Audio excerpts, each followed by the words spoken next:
ഏഷ്യയും ആഫ്രിക്കയും യൂറോപ്പുമൊക്കെ ആകെ യുദ്ധത്തിന്റെ വിളനിലത്തിലാണ്.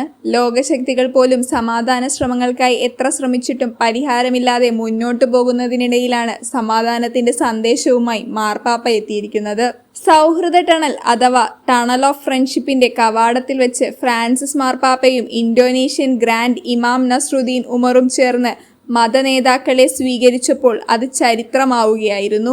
ഈ വെളിച്ചത്തിലേക്കുള്ള തുരങ്കമെന്നാണ് ടണൽ ഓഫ് ഫ്രണ്ട്ഷിപ്പിനെ മാർപ്പാപ്പ വിശേഷിപ്പിച്ചത്. മതസൗഹാർദ്ദം അത്രമേൽ ഊട്ടി ഉറപ്പിച്ചിരുന്ന ഒരു തുരങ്കം എന്നാണ് ഇതിനെ വിശേഷിപ്പിച്ചത്. തെക്കുകിഴക്കൻ ഏഷ്യയിലെ ഏറ്റവും വലിയ മുസ്ലിം പള്ളിയായ ജക്കാർത്തയിലെ ഇസ്തിഖാൽ മോസ്കിനെയും സെന്റ് മേരീസ് ഓഫ് അസംഷൻ കത്തീഡ്രലിനെയും തമ്മിൽ ബന്ധിപ്പിക്കുന്ന ഭൂഗർഭ തുരങ്കമാണ് ടണൽ ഓഫ് ഫ്രണ്ട്ഷിപ്പ്. 2020 ഡിസംബർ 15 ആരംഭിച്ച തുരങ്ക നിർമ്മാണം പൂർത്തിയായത് 2021 സെപ്റ്റംബറിലാണ്. തുരങ്കത്തിന് 28.3 മീറ്റർ നീളവും 3 മീറ്റർ ഉയരവും 4.1 മീറ്റർ വീതിയുമുണ്ട്. ഹസ്തദാനം ചെയ്യുന്നതിന്റെ മാതൃകയിലാണ് തുരങ്കത്തിന്റെ ഉൾവശം രൂപകൽപ്പന ചെയ്തിരിക്കുന്നത്. 226 ചതുരശ്ര മീറ്ററാണ് ഇതിന്റെ ആകെ വിസ്തീർണം. 37.3 ബില്യൺ ഇന്തോനേഷ്യൻ റുപ്പിയും ചിലവിട്ടാണ് സർക്കാർ തുരങ്കം നിർമ്മിച്ചത്. മതപരമായ അവധി ദിനങ്ങളിലും മറ്റ് ആഘോഷങ്ങളിലും 2 ആരാധനാലയങ്ങളിലേക്കും വിശ്വാസികൾ കൂടുതലായി എത്തുമ്പോൾ ഉണ്ടാകുന്ന പാർക്കിംഗ് പ്രശ്നങ്ങൾ ഒഴിവാക്കുക എന്ന ഉദ്ദേശത്തോടെയാണ് തുരങ്കം നിർമ്മിച്ചത്.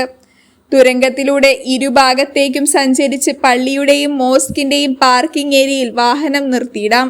ഏഷ്യ പസഫിക് രാജ്യങ്ങൾ നടക്കുന്ന 12 ദിന സന്ദർശനത്തിന്റെ ഭാഗമായായിരുന്നു മാർപ്പാപ്പ ഇന്തോനേഷ്യയിലെത്തിയത്.